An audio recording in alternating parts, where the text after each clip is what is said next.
It's not fair for you to get angry at someone for not doing something when you haven't been clear about what you want them to do.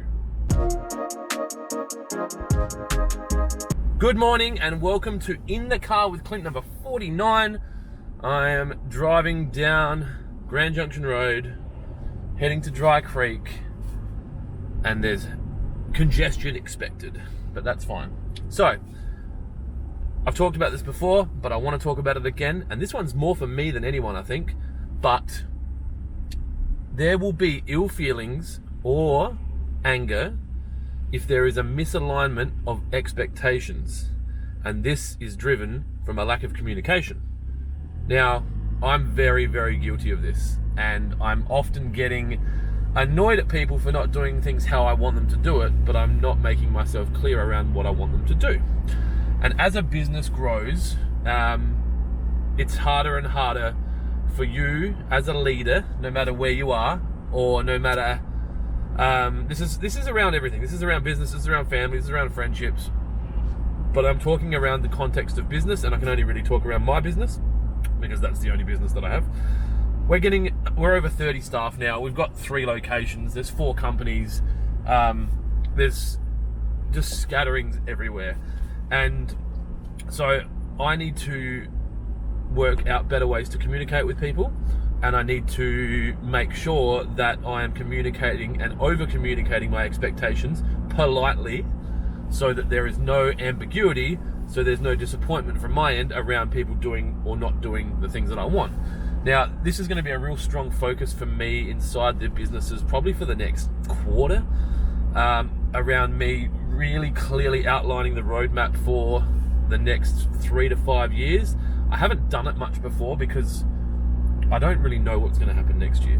I'm just working on growth.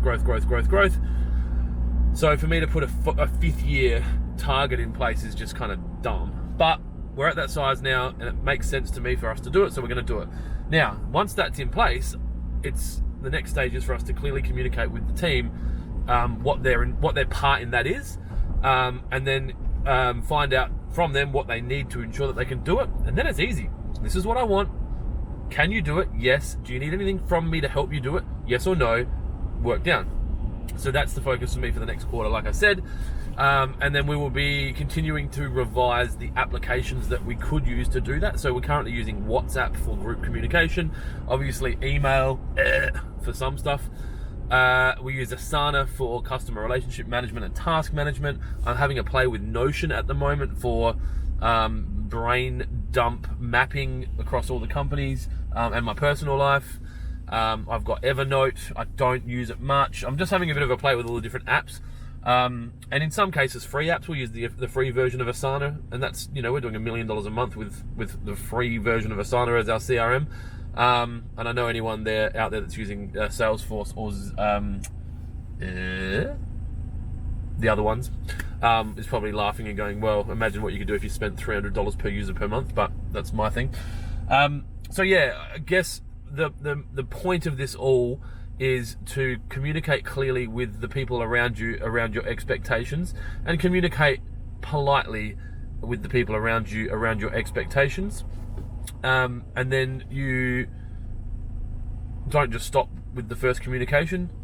You monitor the behavior and the activity afterwards, and then make any necessary changes that you see, and recommunicate. And it's going to make it really easy for you. Not easy, it's never easy, but it's going to make it less shocking for a person if they don't survive a probation, or if you're asking them, or if they're getting demoted or moved. If you've been really clear around your expectations, and all the way through, you've talked about, I guess the potential consequences if they don't meet the expectations, and then there's no shock. You have a meeting with that person and go, look, we've talked about this for 3 months. It's not working, and they're like, yeah, I kind of figured it was going to be the case, and there's no dramatic, breakdown. So, like I said at the start, this one's for me, and hopefully you get some value out of it. It's time to start communicating clearly with my people around my expectations, so there's no disappointment. I hope you have a wonderful day, and I know I'm going to have a wonderful day. I'm going to a charity lunch today with a supplier, and then I've got a PT at kind of 4 4 o'clock. And so I got triple costume change today. And leading into that charity lunch, I will be spending the 3 hours planning so that I can communicate. So be kind to each other. If you're enjoying the content, please smash that like button, as they say on the crypto channels. Or yes, smash that like button, as they say on the gaming channels. I'm bringing it over to business. And that's it. Ciao.